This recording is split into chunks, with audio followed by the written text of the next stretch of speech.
It's the Real News Network. I'm Gregory Wilpert coming to you from Quito, Ecuador. Early Tuesday morning, President Trump sent out a tweet that said, quote, "We have a massive trade deficit with Germany, plus they pay far less than they should on NATO and the military. Very bad for the US. This will change." This wasn't the first time that Trump complained about trade surpluses with other countries that have trade surpluses with the US. Just as on other previous occasions, major news outlets came to the defense of Germany, such as the New York Times, which headlined "Blind Spots in Trump's Tirade Against Germany," and the NPR headlined "Trump is worried about the trade deficit with Germany. He needn't be." The economist Dean Baker has compared the media's denial of the relationship between trade deficits and manufacturing job losses to climate change denial. Joining us now from Washington, D.C. to discuss this denial of the importance of trade deficits is Dean Baker. Dean is the co-director of the Center for Economic and Policy Research and is the author of Rigged: How Globalization and the Rules of the Modern Economy Were Structured to Make the Rich Richer. Thanks for joining us again, Dean. Thanks for having me on. So let's start with giving us a brief rundown as to why the relationship between the US trade deficits, such as with Germany, have led to manufacturing job losses, as Trump seems to be claiming. Some economists have pointed out to the productivity gains as being the real reason for manufacturing job losses. But you argue that this is false. Why is that? Well, this really is just incredibly dishonest. We've had productivity gains in manufacturing basically forever. And if you look at the history of manufacturing employment in the US, you find that it was actually quite stable. So if you look from December of 1970 to December of 2000, there's very little change. Manufacturing employment falls by 200,000 or so over that period. Now, it falls as a share of total employment, and that's because productivity growth, automation, if you like, was going on more rapidly in manufacturing than in other sectors. But it stayed relatively constant. Manufacturing employment stayed relatively constant over this period because total demand for manufactured goods roughly offset the improvements in productivity. Suddenly, from December of 2000 to December of 2007, this is before the recession, we lose over 3 million manufacturing jobs, close to 20% of all employment in manufacturing. That was when the trade deficit exploded. And to argue otherwise, I mean, this is just like, as I say, I'm using global warming denialism quite deliberately because it is a level of dishonesty equivalent to people saying that humans are not involved in global warming. It simply is nonsensical. The idea that we could have been producing another $1 trillion worth of manufactured goods, that's roughly what our trade deficit was in those periods. We could have been producing another $1 trillion of manufacturing goods and not had to employ more manufacturing workers. That is just absurd. So to have economists, people who should know something about the economy, say this should get people really angry. It is an absurd statement.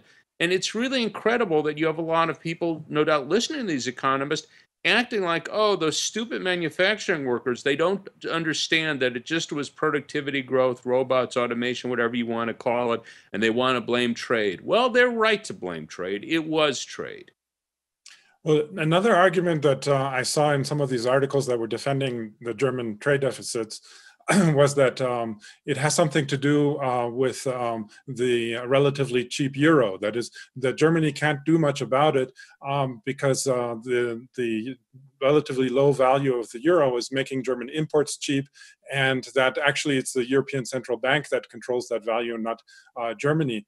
What do you make of that argument? That, in other words, that that Germany is not to be blamed, basically. Well, first off, I think the idea of blaming countries is a little peculiar. This is largely U.S. policy, and there are different stories with different countries. So we have an overvalued dollar against China's currency, against Korea's, against many other countries. That's largely U.S. policy, not U.S. policy alone, because the other countries are big actors. But to point to China and say they're doing bad things, no, we went along with that. So that's not. So, it's not a question of blaming other countries. Now, the story with Germany is more complex because they are in the Eurozone. So unlike China, they don't have their own currency. They can't control its value or influence its value against the dollar. They're in the Eurozone. Now, what is true in this case, Germany, whether we want to use the word blame or not, their policies are partly responsible in the sense that Germany is absolutely obsessed with not having inflation, with running balanced budgets, or in fact, they now have budget surpluses. And what that means is that Germany has a huge trade surplus, not just with the United States, but with the rest of the Eurozone, with the whole world.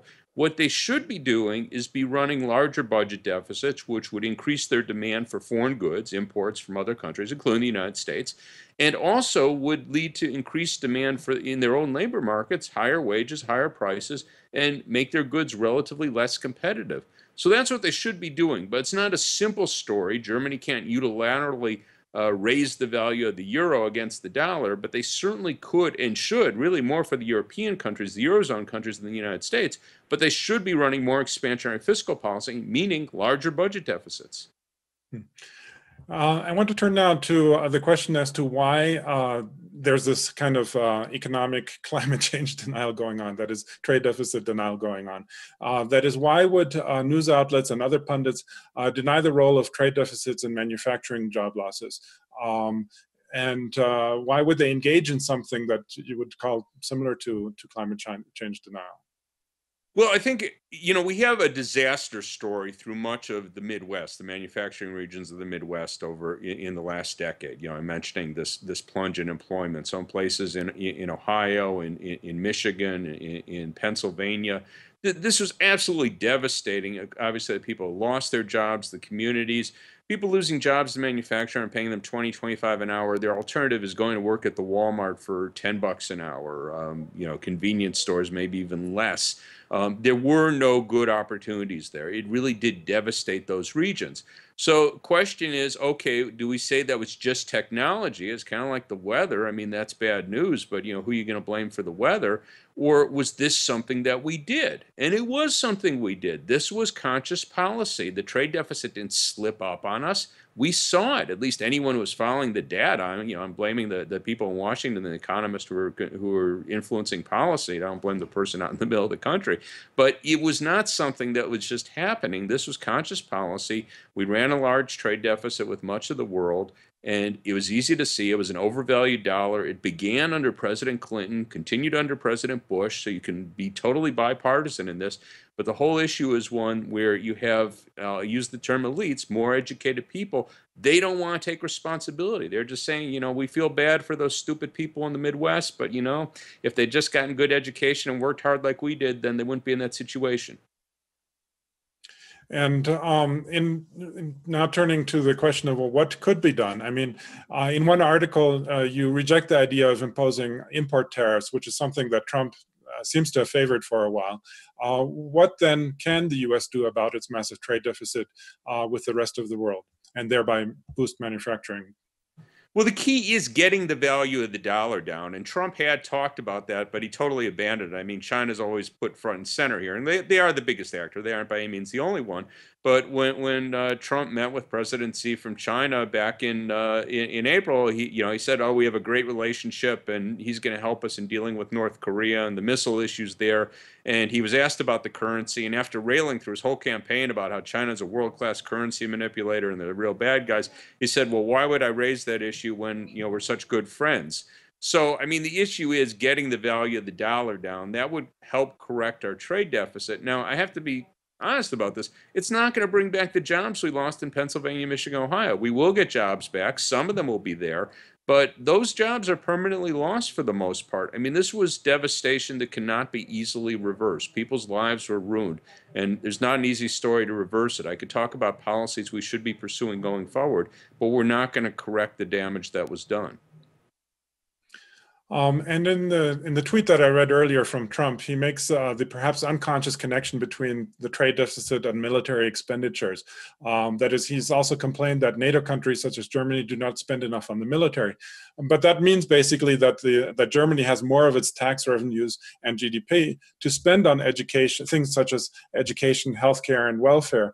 What do you think? Would this help explain why Germany does better in terms of its economy and its overall manufacturing? In other words, if the US were to spend less on its military, and right now it spends about 3.3% of its GDP, one of the highest percentages in the world, and if it were instead to spend more on education and health, that is from the public sector instead of the private, would this help boost manufacturing in the US economy and employment more generally?